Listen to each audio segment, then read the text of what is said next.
in Greater Accra. I need not take too much of your time. Once again, our delegation from UNESCO, on behalf of His Excellency the President, we express our sincere gratitude and appreciation to you for choosing Ghana and, for that matter, Accra for this year's program.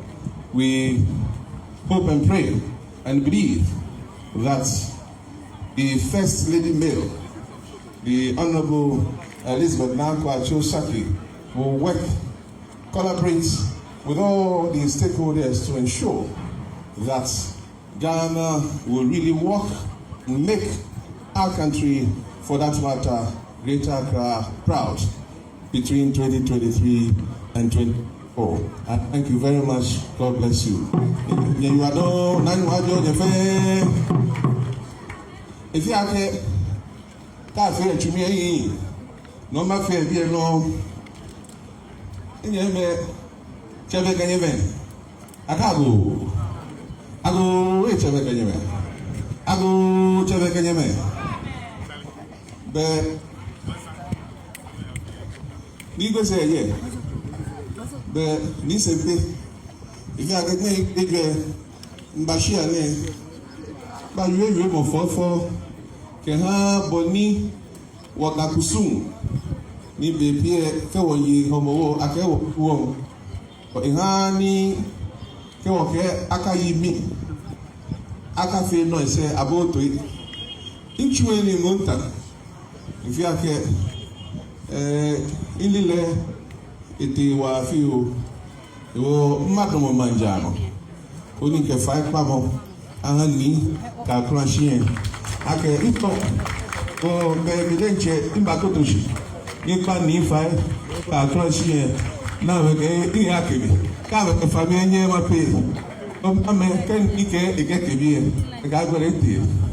Oh, Nimba.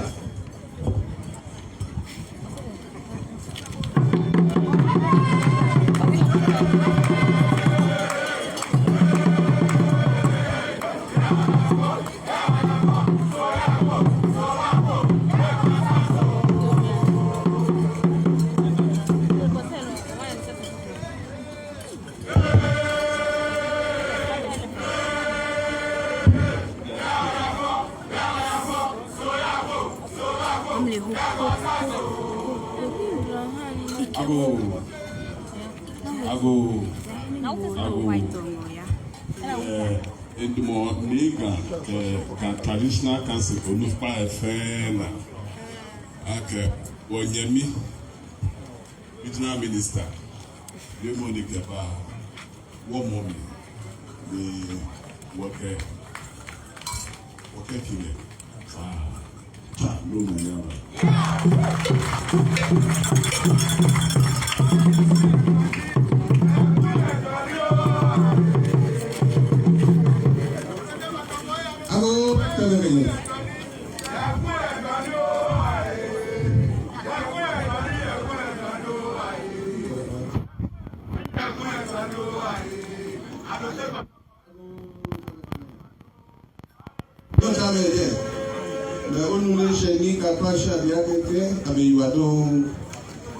No, forgive us our trespasses, as we forgive those who trespass against us. Que o toma que o trate o que merito o no que o que confio que nasa. Nile eu a ver go e Nika TV. Ya ka when you do Odaawulu akeke.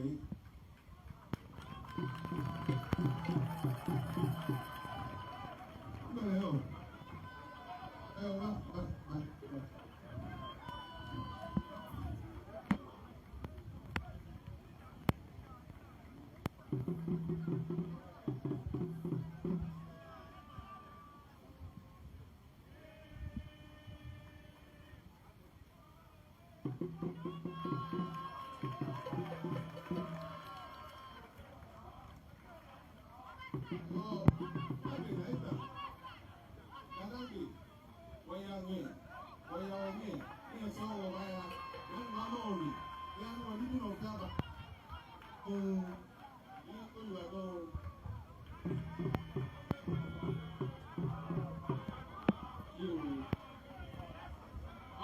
Henry Quartey,